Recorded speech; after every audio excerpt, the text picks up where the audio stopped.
যেই হত্যাকাণ্ড জুলাই আগস্টে হয়েছে, যেই হত্যাকাণ্ড গত 15 বছরও হয়েছে উল্লেখ করে বিএনপির ভারপ্রাপ্ত চেয়ারম্যান তারেক রহমান বলেছেন, তার দল সরকার গঠনের সুযোগ পেলে প্রত্যেকটি হত্যাকাণ্ডের বিচার করা হবে।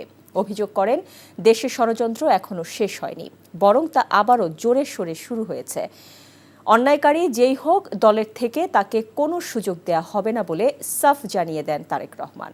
ফাহাদ মোহাম্মদকে সাথে নিয়ে শফিক শাহিনের রিপোর্ট। জুলাই আগস্টের গণ অভ্যুত্থানে শহীদ দলের ১৪২ নেতাকর্মীর স্মরণে অনুষ্ঠানের আয়োজন করে বাংলাদেশ জাতীয়তাবাদী ছাত্রদল।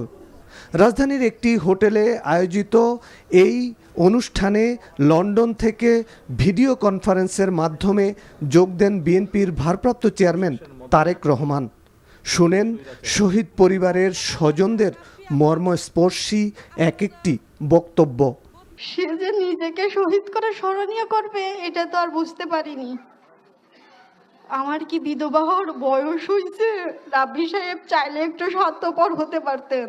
তারেক রহমান বলেন, আগামীতে বিএনপি সরকার গঠন করলে গণতন্ত্রের জন্য যারা জীবন দিয়েছেন তাদের হত্যাকাণ্ডের বিচার করা হবে। তিনি বলেন, ষড়যন্ত্র এখনো শেষ হয়ে যায়নি, বরং জোরে সোরে শুরু হয়েছে।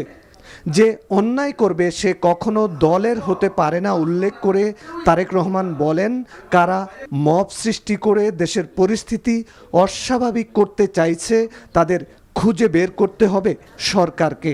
ষড়যন্ত্র আগেও বলেছি শেষ হয়নি। কিছু কিছু নন ইস্যুকে ইস্যু তৈরি করে একটি বিভ্রান্তির চেষ্টা করা হচ্ছে।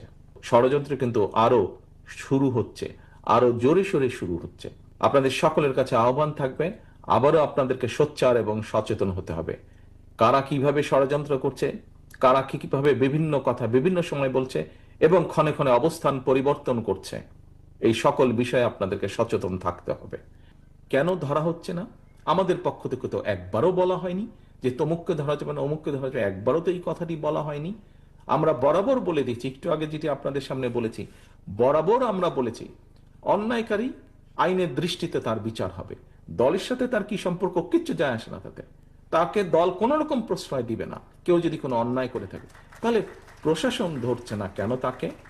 বিএনপি ৩ মাস আগে জুলাই সনদের ব্যাপারে সরকারের কাছে লিখিত মতামত দিয়েছে জানিয়ে তারেক রহমান বলেন, জুলাই সনদের বিষয়টি পুরোপুরি এখন অন্তর্বর্তী সরকারের উপর।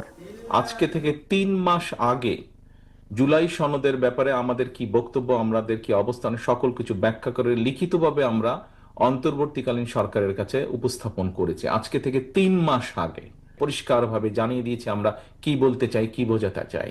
কাজেই সম্পূর্ণ দায়িত্ব এখন অন্তর্বর্তীকালীন সরকারের। তারা কতটুকু কি করবে না করবে, কাদেরকে নিয়ে কি করবে না করবে, সেটি তাদের ব্যাপার। এখানে আমাদের আর কোনো কিছু বলার নেই। সংস্কার ইস্যুতে কিছু দল ও মিডিয়া বিএনপিকে কোণঠাসা করার অপচেষ্টা করছে বলে জানান Tarek Rahman. Shafiq Shahin, NTV news, Dhaka. Bundle থাকলে প্রতি সেনমানিতে টাকা বাঁচবে। বিকাশ সেনমানি বান্ডেল কিনে জিতুন প্রতি লেনদেনে।